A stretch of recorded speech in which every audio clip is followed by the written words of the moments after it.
Proclamação do Evangelho de nosso Senhor Jesus Cristo segundo Mateus. Glória a vós, Senhor. Naquele tempo, Jesus contou outra parábola à multidão. O reino dos céus é como um homem que semeou boa semente no seu campo. Enquanto todos dormiam, veio o seu inimigo, semeou o joio no meio do trigo e foi embora. Quando o trigo cresceu e as espigas começaram a se formar, apareceu também o joio. Os empregados foram procurar o dono e lhe disseram: Senhor, não semeaste boa semente no teu campo? De onde veio então o joio? O dono respondeu: foi algum inimigo que fez isso. Os empregados lhe perguntaram: queres que vamos arrancar o joio? O dono respondeu: não, pode acontecer que arrancando o joio, arranqueis também o trigo. Deixai crescer um e outro até a colheita. E no tempo da colheita, direi aos que cortam o trigo: arrancai primeiro o trigo, e depois arrancai o joio, amarrai-o em feixes para ser queimado. Recolhei, porém, o trigo no meu celeiro. Jesus contou-lhes outra parábola. O reino dos céus é como uma semente de mostarda que um homem pega e semeia no seu campo. Embora ela seja a menor de todas as sementes, quando cresce, fica maior do que as outras plantas e torna-se uma árvore, de modo que os pássaros vêm e fazem ninhos em seus ramos. Jesus contou-lhes ainda uma outra parábola. O reino dos céus é como o fermento que uma mulher pega e mistura com 3 porções de farinha, até que tudo fique fermentado. Tudo isso Jesus falava em parábolas às multidões. Nada lhes falava sem usar parábolas, para se cumprir o que foi dito pelo profeta: abrirei a boca para falar em parábolas. Vou proclamar coisas escondidas desde a criação do mundo. Então Jesus deixou as multidões e foi para casa. Seus discípulos aproximaram-se dele e disseram: explica-nos a parábola do joio. Jesus respondeu: aquele que semeia a boa semente é o Filho do homem. O campo é o mundo. A boa semente são os que pertencem ao reino. O joio são os que pertencem ao maligno. O inimigo que semeou o joio é o diabo. A colheita é o fim dos tempos. Os ceifeiros são os anjos.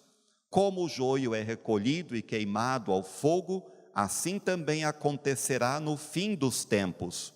O Filho do homem enviará os seus anjos, e eles retirarão do seu reino todos os que fazem os outros pecar, e os que praticam o mal, e depois os lançarão na fornalha de fogo. Aí haverá choro e ranger de dentes. Então os justos brilharão como o sol no reino de seu Pai. Quem tem ouvidos, ouça. Palavra da salvação. Glória a vós, Senhor. Que as palavras do Santo Evangelho perdoem os nossos pecados. Amém. Hoje celebramos com a igreja no mundo inteiro o 16º domingo do tempo comum, tempo da esperança, tempo de aprender muito com Jesus a respeito também do reino de Deus. Semana passada, não é? Jesus estava falando também do reino de Deus e usava para isso uma parábola, a parábola do semeador.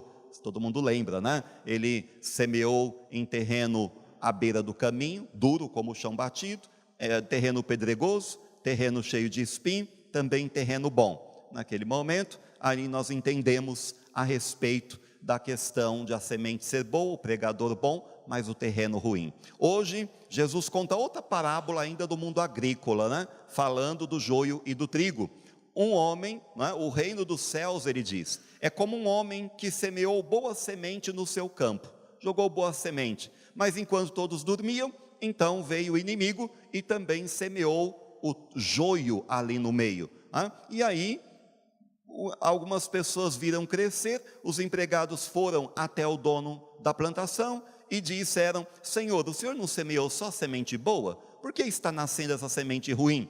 E ele diz: foi algum inimigo que fez isso. Então os empregados dizem: deixa que vamos lá arrancar, arrancar esse joio. E ele diz: não, deixa que cresça o joio com o trigo. Por quê? Porque pode ser que arrancando o joio, você também arranque o trigo. O que Jesus estava querendo dizer com tudo isso, afinal? Primeira coisa que nós observamos nesse texto é que os discípulos, aprendizes da comunidade de Mateus, estavam fazendo uma pergunta para Mateus. Mateus, já faz 50 anos que Jesus veio ao mundo, nasceu, pregou, morreu, ressuscitou, foi ao céu, e ele anunciou o reino do bem. Mas os rabinos nos diziam que quando viesse o Messias, o mal seria exterminado e haveria só o bem. E como que agora até hoje, já se faz 50 anos e Jesus ainda parece que não estabeleceu o reino do bem. O que acontece? Por que o mal ainda existe?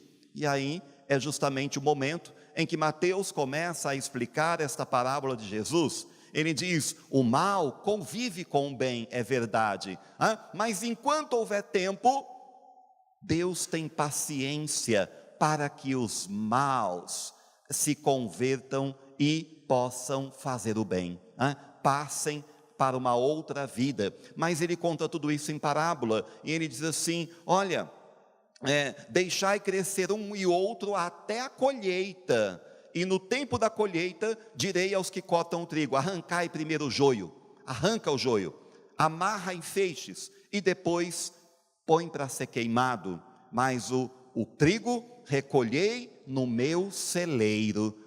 E depois de contar toda essa história, os discípulos não entendem muito bem, como de costume, e eles vão para casa pedir explicações para Jesus. O que significa tudo isso que você contou? E claro, alguns biblistas dizem que o texto seguinte, que explica a parábola, foi um acréscimo de Mateus para a catequese da sua comunidade. Não importa então para nós se foi a catequese de Mateus, se foi da boca do próprio Cristo, o importante é que é palavra de Deus e está contida nos evangelhos. De modo que ele então começa a explicar cada item daquela parábola, o que significa. Então, a semente boa é o filho do homem, que foi plantado. Depois, ele diz assim: o campo é o mundo, a boa semente são os que pertencem ao reino, o joio são os que pertencem ao inimigo, o inimigo que semeou o joio é o diabo. Depois, a colheita é o fim dos tempos, os ceifeiros são os anjos. E aí, como o joio é recolhido e queimado no fogo, assim também acontecerá no fim dos tempos. Ele está dizendo: não é hora, Deus tem paciência, não é hora de eliminar os maus, e assim de uma hora para outra. Mas sabe por que eles tinham essa mentalidade? Os rabinos na época de Jesus diziam assim, que quando o Messias chegasse, rapidamente o mundo mudaria.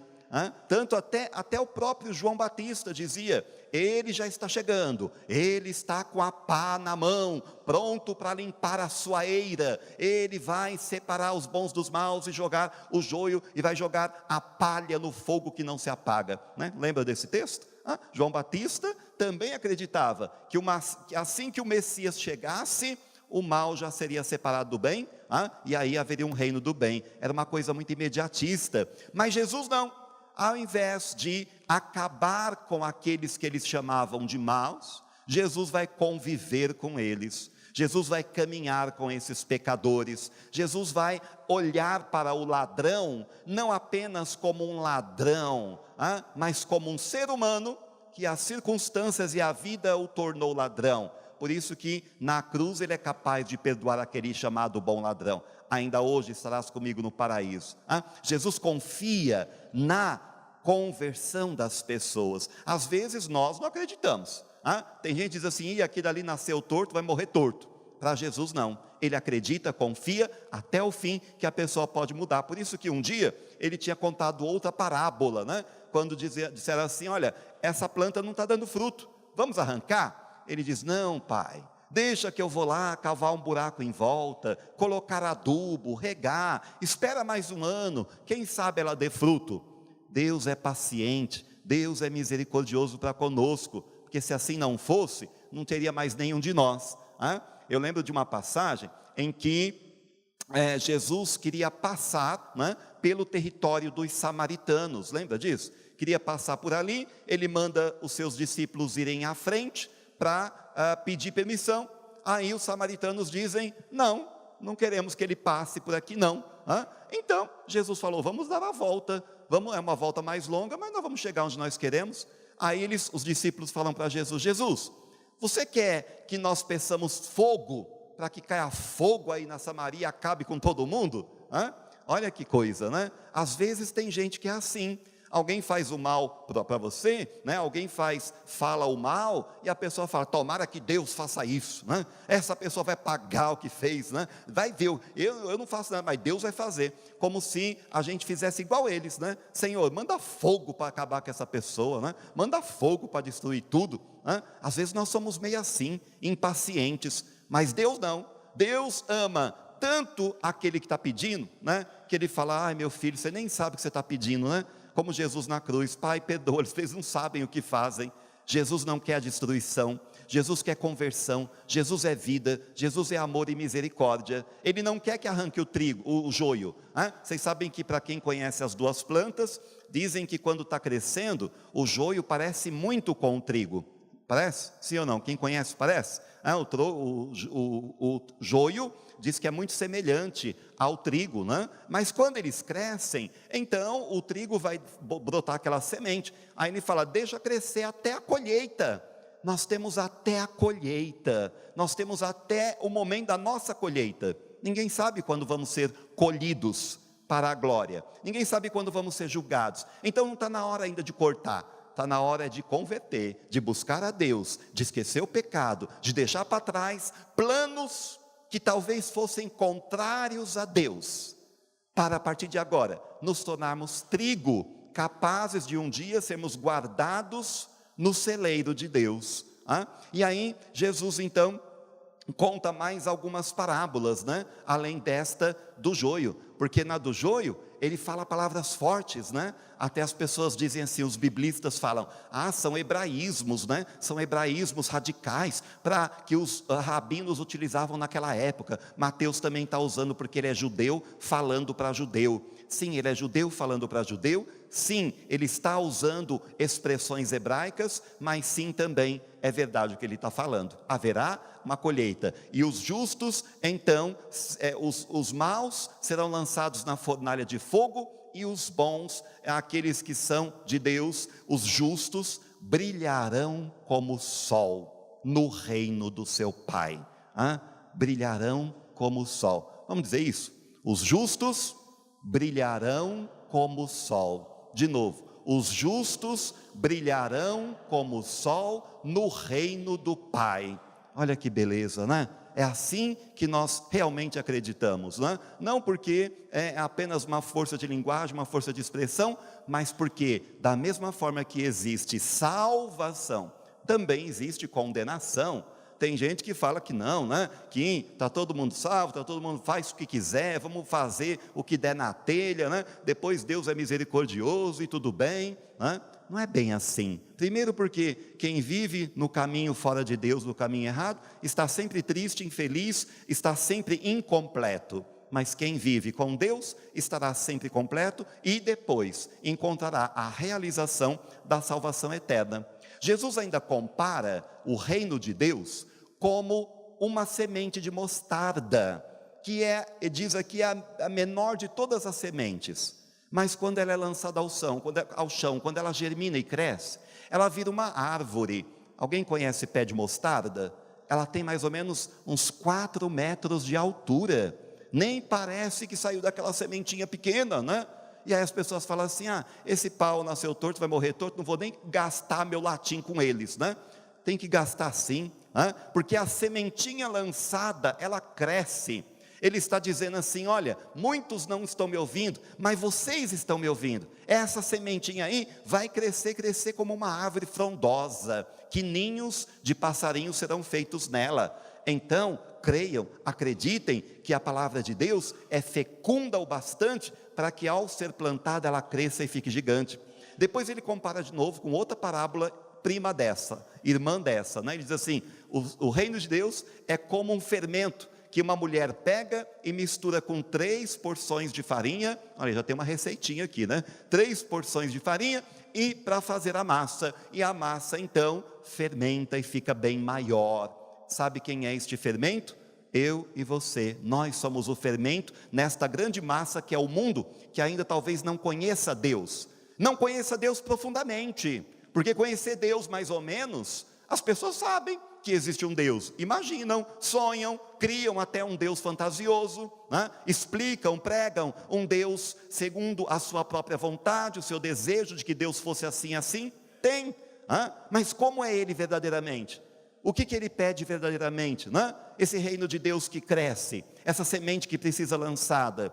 Hoje o Senhor está dizendo que nós vamos compreender um pouco mais a Ele. Não é em todo lugar que nós podemos beber da água que nos oferece. É só em Jesus de Nazaré. Quem tem sede, vem a mim e beba. E quantas pessoas estão com sede de Deus, com sede de felicidade, e vão beber águas contaminadas, em seitas, em falsas religiões, se contaminam, porque não conseguem aceitar o Deus verdadeiro, aquele que realmente é a fonte da água viva, que mata toda a sede definitivamente. Que Deus nos ajude, Nossa Senhora também, a entender, compreender o reino de Deus, que são as parábolas que Jesus começou semana passada, continua hoje, semana que vem, Ele ainda continuará falando para nós do reino de Deus, através de parábolas, para nos ensinar, nos educar, a procurar, a buscar, a aceitar a Deus e o seu reino, para um dia sermos merecedores de estar com Ele na glória eterna, como o sol que brilha no reino do Pai. Nossa Senhora do Rosário, São José, em nome do Pai, e do Filho, e do Espírito Santo. Amém.